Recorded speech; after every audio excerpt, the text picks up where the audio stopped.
Chair. I call the honourable member Michael Woodhouse. Move that the question be now put. No. I'm going to call the honourable member Sue Moroney. Thank you very much, Mr Chair. Here we are on a Friday in Parliament under urgency, debating the title and commencement of the Taxation, Annual Rates and Budget Measures Bill. And I know that government's ashamed of what they're doing in this bill. And how do we know this? Because they have not even been brave enough to say in the title of the bill what in fact they are doing. Because the title of the bill won't make any reference to KiwiSaver. Who's going to save KiwiSaver? Because it won't be that government. It could only be a Labor-led government. The title of the bill won't mention working for families because they are ashamed of what this bill does. And those are the two things that this bill does. It cuts and guts KiwiSaver and working for families. And yet, would they dare speak its name out loud in the title? No, they haven't been able to bring themselves to do that. They've hidden it in a title that could mean 101 different things. Taxation, brackets, Annual Rates and Budget Measures Act 2011 is the title of this Act if passed by this Parliament. And I want to challenge the members opposite. I would like one of them to take a call to explain why they wouldn't even mention KiwiSaver and why they wouldn't even mention working for families in the title of this bill, because that's what it's all about. It is all about taking the knife to those two initiatives that came from this side of the House, came from Labor, and have made huge differences in the day-to-day lives of hard-working New Zealanders.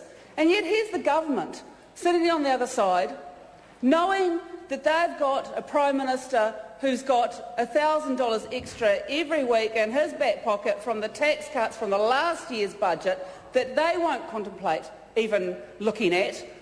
But here they are, having a go at hard-working New Zealand families. Those families that have a day-to-day, week-to-week struggle just to make ends meet. And this government comes along in its budget, and the only thing it can think to do is to disadvantage those people even more. Disadvantage them even more by moving thresholds up for working for families, having fewer families who are eligible for that, and then also trying to actually give people a disincentive to save for their retirement. How mean is that? But then here, I want to go on to talk about the commencement of this bill as well, Mr Speaker, because much of this bill, in fact, about 5 parts of this bill, does not come into force until the 1st of April. Now, that's going to be a pretty interesting day, April Fool's Day.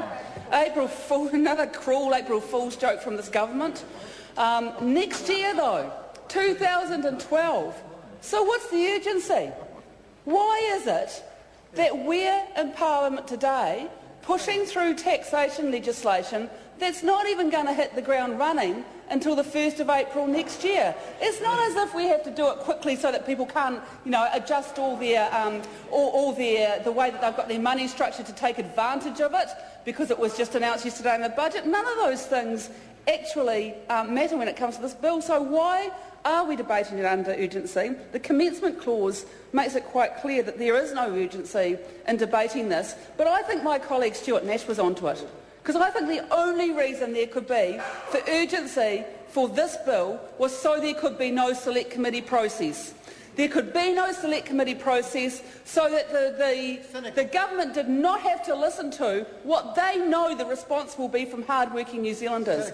They did not want to hear from ordinary hard-working New Zealanders about the impact of cuts to working for families on them. They did not want to hear and are not listening to the impact of people who really do want to save for their retirement, who had a helping hand in that from the Labor government, but having that stripped away from them by the National government. They did not want to hear from those people their stories of how this bill will hurt them and their ability to save.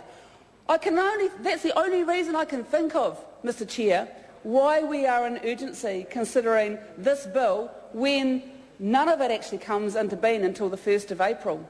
1st of April next year, April Fool's Day, and yet here we are on a Friday in Parliament with a government thinking that it's urgent to strip away these rights, but thinking that it's urgent to strip away these rights for people without even listening to what those impacts will be first. So there will be no select committee process, there will be no opportunity for New Zealanders to tell that government what a week-to-week struggle they have and how this will continue to hurt them. I call